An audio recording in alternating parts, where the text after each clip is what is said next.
hermanas,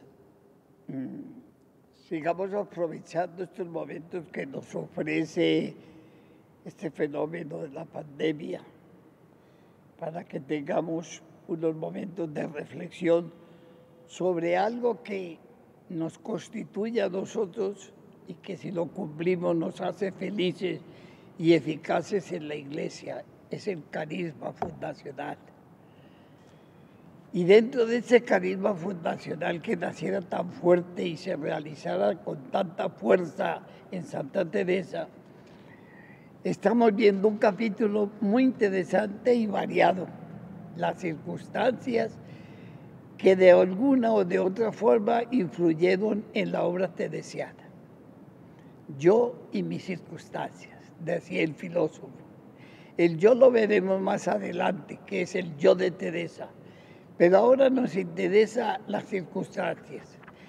Y esto nos ha dado varios momentos de reflexión para entregarnos una España unida. Ya, no volveremos más sobre ella. Una España con una influencia musulmana de 7 siglos.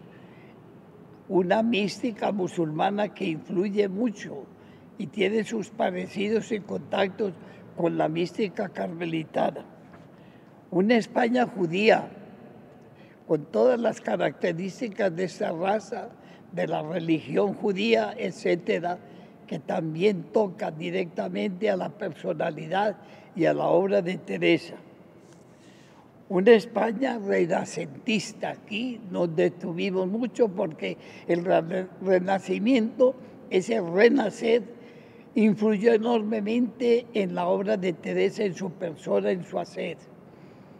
Teresa es una renacentista en la plenitud, pero un renacimiento cristiano, un renacimiento que tiene como centro cómo acercarnos al Señor. Una España de poetas y escritores. Acordémonos que que el siglo de Teresa se conoce en la historia de la literatura española como el siglo de oro, por la cantidad de escritores, poetas, dramaturgos que produjo. Recordemos no más que Calderón de la Barca, Lope de Vega. Recordemos no más a Cervantes con su inmortal libro El Quijote. De modo que dentro de esa España de poetas y escritores, Teresa, con un mínimo de formación de escuela, está al par con ellos cuando no lo supera en muchos momentos. Una España de santos. Vimos la cantidad de santos que todavía tienen una influencia valiosísima en la Iglesia, o como San Ignacio de Loyola, cuya festividad vamos a celebrar dentro de pocos días, etc. Una España mística. El movimiento místico en España fue muy valioso. Fue una mística enormemente rica en acercamiento, en experiencias divinas. Pero hay una cosa curiosa, la diferencia entre la mística española y la mística alemana y la mística de otras religiones. La mística de otras religiones busca la paz de la persona, el desarrollo de la persona, la experiencia de Dios en la persona. La mística española fue además creativa. Los místicos españoles crearon obras muy importantes, renovaron comunidades, crearon nuevas comunidades, aportaron mucho a la renovación espiritual y a la práctica del Concilio de Trento. Esto tengámoslo en cuenta, que al fondo de todo esto está el movimiento del Concilio de Trento, que nos va a dar un ambiente propicio para esto. Teresa, la España bíblica, porque Teresa la va a aprovechar, hasta se atreve a hacer las meditaciones sobre el Cantar de los Cantares. Es verdad que quema alguna parte, pero otra la hemos conservado. Y tenemos también una España rica y pobre. Rica, con todo lo que le llegó de América. Pobre porque dilapidó todo y quedó en la máxima pobreza. no la emplearon en el desarrollo cultural del pueblo español, sino que la desgastaron tristemente. Y tenemos también una España de la renovación de la vida religiosa. Teresa no es la única que va a desarrollar una nueva manera de vivir, de perfeccionar, de enriquecer la vida religiosa. Van a aparecer la renovación de los agustinos, dominicos, franciscanos. Fue un movimiento general. Lo importante es que estos movimientos fueron apoyados por los reyes católicos. ¿Por qué? Porque ellos sabían que mucha parte del protestantismo había entrado en Europa por la decadencia de la vida religiosa. Fíjese que el mismo Lutero pues, fue monje agustino. Por eso ellos, con la idea política de preservar a España de esa peste protestante, fue que apoyaron la renovación de la vida religiosa. Ahí se ve cómo Felipe II ama a Teresa, cómo la apoya, cómo yo diría que es un casi confundador con Teresa. Si hoy tenemos el Carmelo descalzo es por la obra de Felipe II, el rey, apoyando a Teresa. Esto es muy importante, que la vida religiosa no es solamente la nuestra la que se va a desarrollar, son muchas comunidades y en ese ambiente vemos cómo entonces la reforma carmelitana fue muy apreciada, rápidamente se extendió, fue muy bien entendida por, como les decía, por las autoridades españolas que la apoyaron en todo sentido.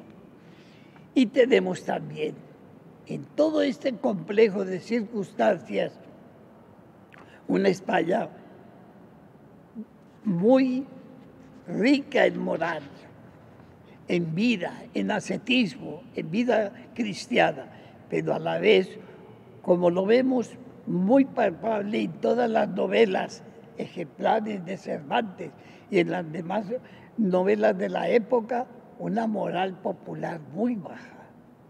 España había bajado muchísimo la moral del pueblo. Por eso estos movimientos tratan de preservar y de elevar la moral del pueblo español. Después la España ascética, es la España mística, es la España compleja, es la España de mucha riqueza, pero también de mucha pobreza y mucha desigualdad. Es una España que les va a doler a todos estos personajes que va a tener la historia de España en este siglo XVI. Y dentro de todo este complejo tenemos a Teresa. Ella va a participar de todos estos movimientos. Ella y San Juan de la Cruz hicieron un papel maravilloso ante los movimientos de alumbrados, ante los movimientos erasmistas, ante los movimientos ascéticos exagerados. Ellos van a dar la clave de la serenidad, de la seguridad, de la claridad.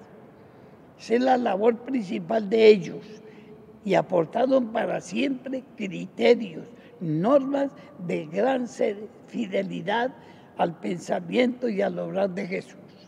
Hermanas, es una España interesantísima en la que Teresa nace y vive. Esas circunstancias son las que nos van a servir para después ya entrar pronto en la personalidad de ella. Pero necesitábamos este ambiente, la España de las ciudades, de la riqueza, de la compleja, de la moral, etcétera, para entrar a entender lo que Teresa aporta a la vida religiosa, aporta a la iglesia y sobre todo aporta a la mística cristiana, donde va a ser el personaje principal de toda esta experiencia de Dios que nos sirve para todos. Les presento pues estas circunstancias y las invito a que reflexionemos, a que estemos muy agradecidos, a que Teresa sea para nosotros verdaderamente la madre que nos anime a vivir este carisma maravilloso que ella tuvo, que ella realizó, que ella legisló, que ella hizo historia para que sea también el momento hermoso para vivir nuestra vida consagrada cada día. Hermanas, les dejo esos pensamientos para que en estos momentos de serenidad ante tantas dificultades sepamos tener fe y esperanza en que Teresa, unida a Jesús con una experiencia de Dios muy grande, marque para nosotros todo lo que es nuestra vida cristiana.